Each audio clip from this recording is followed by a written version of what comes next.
besok saya teruskan, besok kita akan teruskan, betul-betul kita akan teruskan. Besok pagi, ya harus sampaikan. Harus bukti, Pak. Karena itu teman-teman, tentu terus demo, Pak. Besok disampaikan. Dan teman-teman sekalian, sekarang saatnya sudah terdengar, selesai. Kita sudah dengar. Sekarang teman-teman sekalian, semua, kita semua, Anda, saya, dan kita semua, kita kembali ke rumah masing-masing. Kita kembali ke rumah masing-masing, pantau, ikuti perkembangan.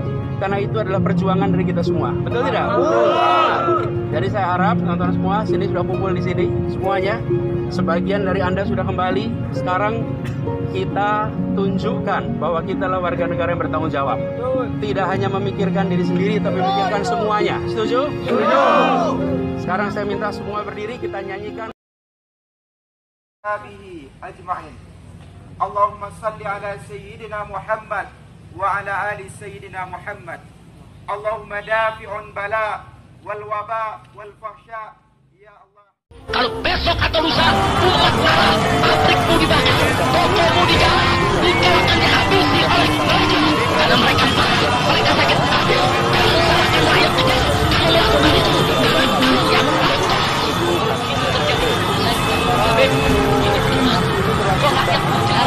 kok rakyat merampok? Ini bukan penjarahan, ini shopping nasional. Oh kalau gitu Habib menghalalkan, bukan saya menghalalkan. Kita sudah beri peringatan bertahun-tahun di setiap mimbar, di setiap atas panggung, saudara. Hati-hati dengan rakyat kecil. Kalau besok terjadi revolusi sosial, mereka akan dijarah, harta mereka akan diambil, pabrik mereka akan diserbu, uang, harta benda mereka akan diambil, saudara, oleh rakyat kecil. Kenapa? Rakyat tertindas, rakyat kelaparan. Ini urusan perut, nggak bisa main-main menghadapinya, betul?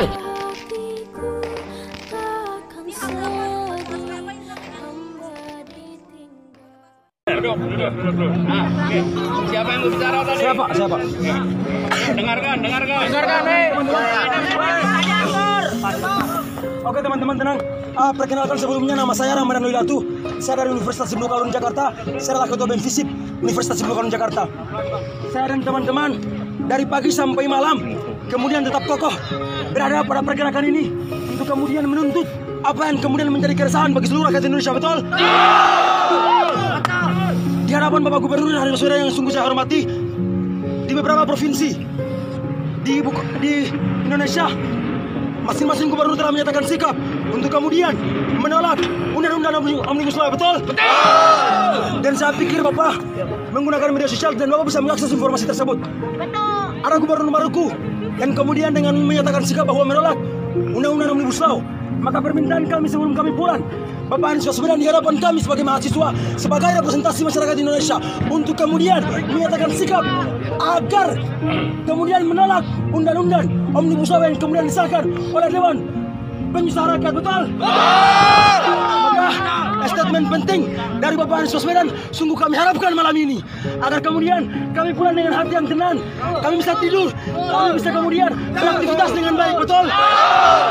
Apalagi COVID-19 ini begitu berdampak pada perekonomian nasional kita, betul? Saya sampaikan statement Gubernur DKI Jakarta Bapak Anies Baswedan pada malam hari ini kami sangat butuhkan. Kami kemudian berharap bahwa Bapak Anies Baswedan merasakan penderitaan kami, merasakan penderitaan seluruh masyarakat Indonesia, betul?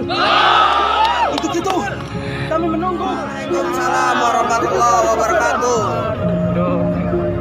Teman-teman semua, setiap warga negara memiliki hak untuk menyampaikan pendapatnya. Betul, Pak. Dan setiap warga negara bisa menyampaikan pendapatnya. Hari ini kami menghormati hak warga negara untuk menyampaikan pendapat itu. Harus.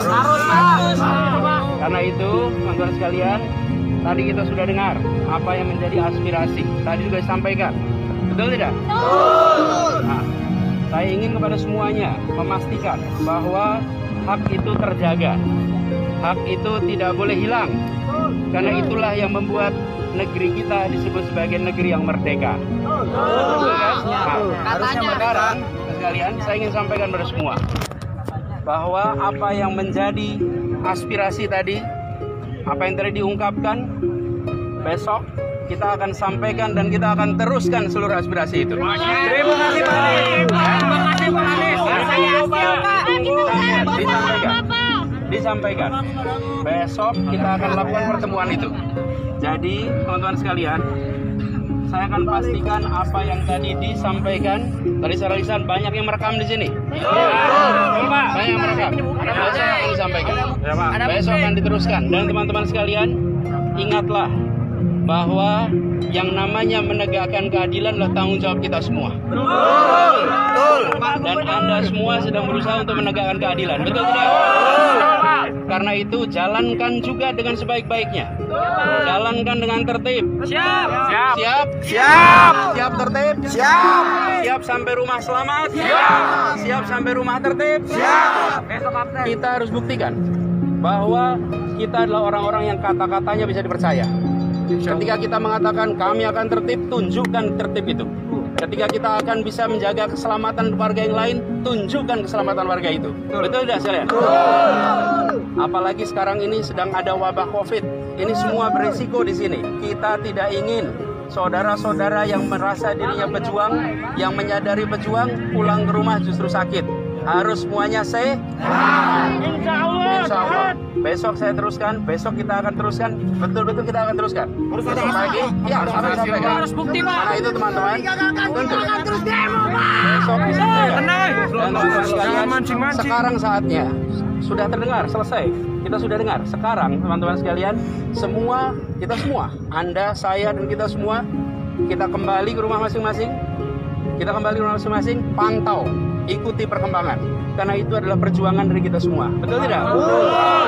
Jadi saya harap teman-teman semua sini sudah kumpul di sini semuanya.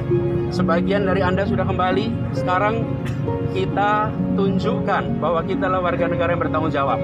Tidak hanya memikirkan diri sendiri, tapi memikirkan semuanya. Setuju? Setuju. Sekarang saya minta semua berdiri, kita nyanyikan Padamu. Jokowi ke Kalteng, Anies temui mahasiswa, masa teriakan Anies Presiden. Kedatangan Gubernur DKI Jakarta Anies Baswedan seakan membawa angin segar bagi ratusan mahasiswa dan pelajar yang masih bertahan di kawasan Bundaran Hotel Indonesia, Jakarta Pusat, Kamis malam. Sebab sepanjang aksi yang dilakukan sejak pagi, masa tak ditemui oleh Presiden Jokowi yang diketahui terbang ke Kalimantan Tengah untuk meninjau lumbung pangan. Anies yang secara bersama-sama dengan Kapolda Metro Jaya Irjen Nana Sujana dan Pangdam Jaya Majen TNI Dudung Abdurrahman disambut positif oleh massa yang tengah menggelar aksi demo tolak Omnibus Law Cipta Kerja. Dari pantauan kantor berita politik Ermol di lokasi, Anies mendengarkan satu persatu keluhan massa. Guna meredam amarah massa, Anies bahkan mengajak ratusan mahasiswa dan pelajar tersebut untuk menyajikan lagu nasional Padamu Negeri dan diikuti seluruh peserta. Tak sampai di situ, massa bahkan meneriakkan Anies sebagai timbal balik atas kedatangan orang nomor 1 di Jakarta ini.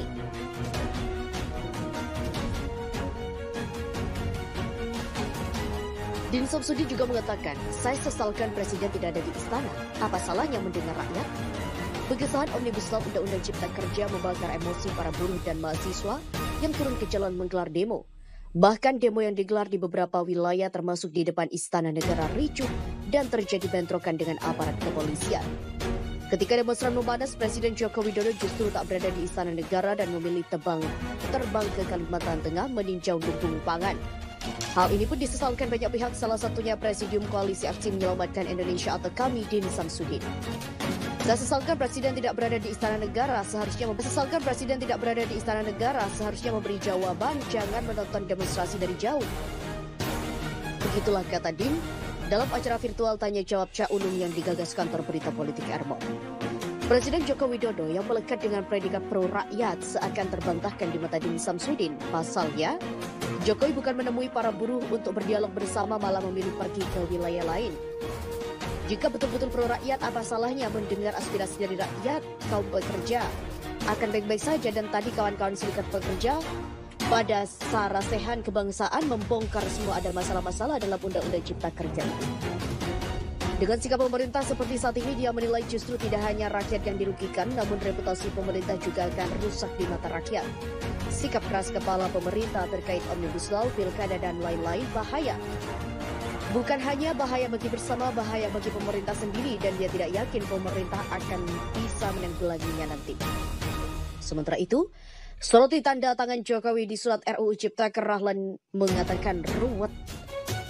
Politisi Dahlan Nasidik berkomentar soal tanda tangan Presiden Jokowi dalam surat resmi yang ditujukan kepada Ketua DPR RI Puan Maharani. Dalam potret surat yang diduga merupakan surat resmi dari Istana Kepresidenan itu, tertulis bahwa Presiden Jokowi menyampaikan agar rancangan undang-undang tentang Cipta Kerja segera dibahas. Surat tanggal 2 Februari 2020 itu berisikan pesan agar Ketua DPR segera memprioritaskan RUU Cipta Kerja dan sidang Dewan Perwakilan Rakyat. Dengan ini kami menyampaikan rancangan undang-undang tentang Cipta Kerja untuk segera dibahas dalam sidang Dewan Perwakilan Rakyat guna mendapatkan persetujuan dengan Dewan Perwakilan Rakyat guna mendapatkan persetujuan dengan prioritas utama. Demikian paragraf pertama dalam surat yang diunggah Rahlan Nasidik. Namun, ada sorotan lain yang menjadi perhatian dari Rahlan. Politisi yang pernah menjabat sebagai Wasekjen Partai Demokrat ini menyoroti tanda tangan Presiden Jokowi. Dia mengatakan tanda tangannya ruwet. Seperti diketahui, surat bulan Februari itu kemudian ditindaklanjuti oleh DPR RI dengan mengesahkan Undang-Undang Cipta Kerja pada Senin 5 Oktober kemarin. Pengesahan Undang-Undang Cipta Kerja dimajukan 3 hari dari awal dari semula dijadwalkan pada Kamis 8 Oktober mendadak diubah ke hari Senin. RUU Cipta Kerja resmi disahkan kendati dua fraksi DPR RI yakni fraksi Demokrat dan fraksi PKS menolak menyetujuinya. Fraksi Demokrat bahkan walk out dari sidang paripurna usai terjadi ketegangan dengan pimpinan rapat. Sementara itu di luar gedung parlemen gelombang protes muncul dari rakyat. Buntutnya demonstrasi terjadi besar-besaran di berbagai daerah Indonesia. Sebelumnya Rahlan juga meminta agar Presiden Jokowi bertanggung jawab jika para pendemo yang menolak Undang-Undang Cipta Kerja terpapar COVID-19. Rahlan menegaskan resiko terpapar COVID-19 hingga cedera akibat bentrok yang dialami oleh para pendemo merupakan kesalahan Jokowi.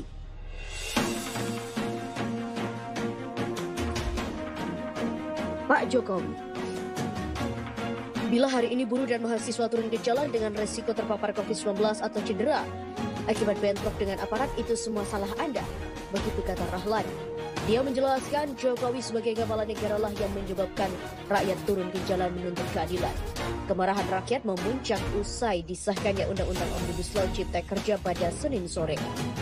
Peraturan perundangan tersebut dinilai merugikan rakyat karena berisi banyak pasal kontroversial dan hanya menguntungkan pengusaha.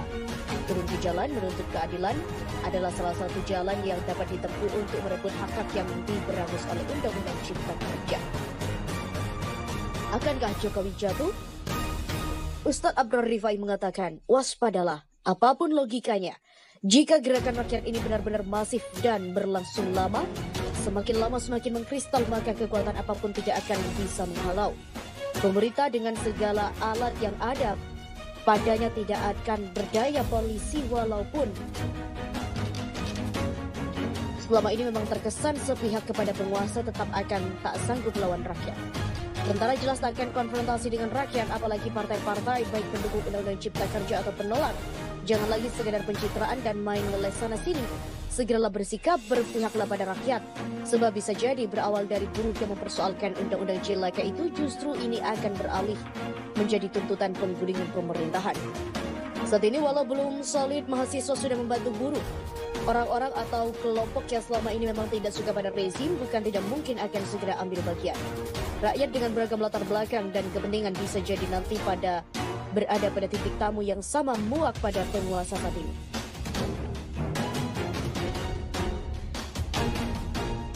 Penguasa eksekutif yang dikomandani Jokowi, penguasa legislatif yang dikomandani oleh Puan Maharani. Ketika memang benar nanti gerakan dan kerumunan rakyat sudah pada titik ingin menjatuhkan Jokowi, bahkan orang-orang yang tadinya mendukung Jokowi dan Puan akhirnya pun akan bergabung bersatu padu bergerak melawan dan bersama menurunkan rezim. Apalagi menyaksikan pada berbagai tayangan demonstran sudah mulai kritis dan anarkis, sementara aparat juga sudah represif. Protokol kesehatan terkait COVID-19 sudah tak ada. Aturan berdemo sudah diabaikan para pendemo. Standar pengamanan pun sudah diabaikan oleh aparat. Jika sudah begitu, mari kita tunggu apa yang akan terjadi selanjutnya. Apakah gerakan ini akan membesar dan benar-benar berhasil mengalahkan kekuasaan, ataukah ternyata penguasa yang justru berhasil memberdaya gerakan ini, semisal dengan cara melakukan beli-beli timbul gerakan.